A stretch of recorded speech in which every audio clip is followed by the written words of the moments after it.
जौनपुर शहर के बीच से बहने वाली गोमती नदी के अस्तित्व को बचाने के लिए जिला प्रशासन ने पहल शुरू कर दी है। जिला अधिकारियों ने नगर पालिका के सहयोग से नदी के घाटों का सुंदरीकरण कराने और नदी में जमा सिल्ट को बाहर निकालने का काम शुरू कर दिया है। इससे न सिर्फ आदि गंगा गोमती नदी का चौड़ीकरण होगा, बल्कि नदी में पानी भरने के बाद वो और भी खूबसूरत दिखाई देगी।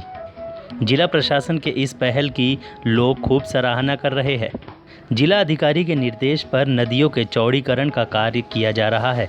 इससे बीच शहर में नाले की तरह बहने वाली नदी का अस्तित्व पूरी तरह से समाप्त हो रहा था। इसमें सिर्फ नालों का गंदा पानी, कचरा, कूड़ा, करकट यही सब जमा होता था। इससे ये पानी पीने को कौन कहे, नहाने योग्य भी नहीं रह जाता था। वर्तमान में नदी के उत्तर में 20 फीट चौड़ा और 50 फीट गहरा किया गया है। पोकलेन और जेसीबी लगाकर नदी का सुंदरीकरण किया जा रहा है। एसडीएम सदर ने बताया कि जिला प्रशासन की मंशा है कि नदी के दोनों तरफ घाटों को साफ कर सिल्ट बाहर निकाला जाए और नदी का चौड़ीकरण हो, जिससे घाट अच्छे दिखे और नदी के घाटों पर पेड़ लगाकर उसे और भी आकर्षक बनाया जा सके। साथ ही जो नालों के पानी सीधे नदी में गिरते हैं, उनके लिए भी काम किया जाएगा कि पानी साफ हो और नदी में गिरे, जिससे नदी स्वच्छ बनी रहे।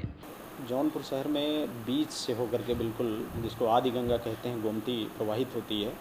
तो शहर के बीचों बीच पार्ट्स में कई जगह जो है गंदे नाले आकर के नदी में जुड़ते हैं।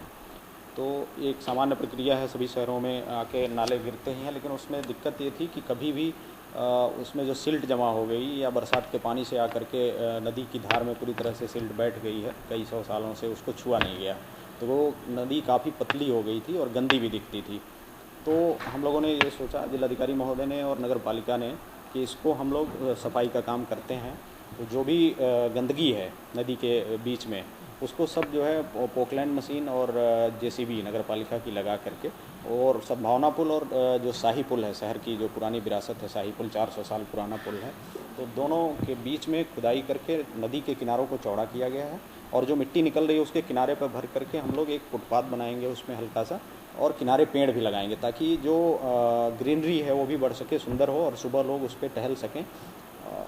तो दोनों किनारों पे करेंगे तो ये नदी की चौड़ाई जो है काफ़ी बढ़ गई इससे, और सुंदर भी लगने लगा, और पानी काफ़ी क्षेत्र में होकर प्रवाहित होने लगा।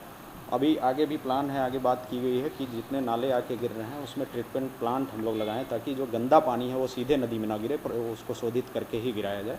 तो इस तरह से हम अपने जल स्रोतों को, खास करके पुरानी नदियाँ हैं, इनको सहेजने और समेटने का काम कर रहे हैं कि ये समाप्त न हो प्रदूषण से और अतिक्रमण से। तो उसको बचाने का एक प्रयास है कि हमारे जल स्रोत सुरक्षित रहें। जिला प्रशासन द्वारा कराए जा रहे इस कार्य की सराहना जौनपुर की सभी जनता भी कर रही है। लोगों का कहना है कि इस तरह से अपना अस्तित्व खो रही आदि गंगा गोमती फिर से अपने पुराने रूप में आ जाएगी और नदी के घाट सुंदर दिखाई देने लगेंगे।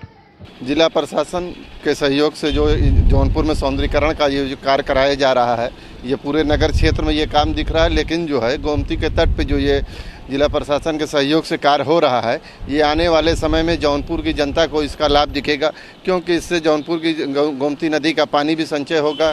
गोमती का अस्तित्व जो दिन पे दिन समाप्त होता जा रहा था, गोमती अपने अस्तित्व में, पुराने अस्तित्व में आ जाएगी, और जनता के घूमने फिरने और एक पर्यटन स्थल के स्थान पर ये जगह जो है दिखने लगेगी।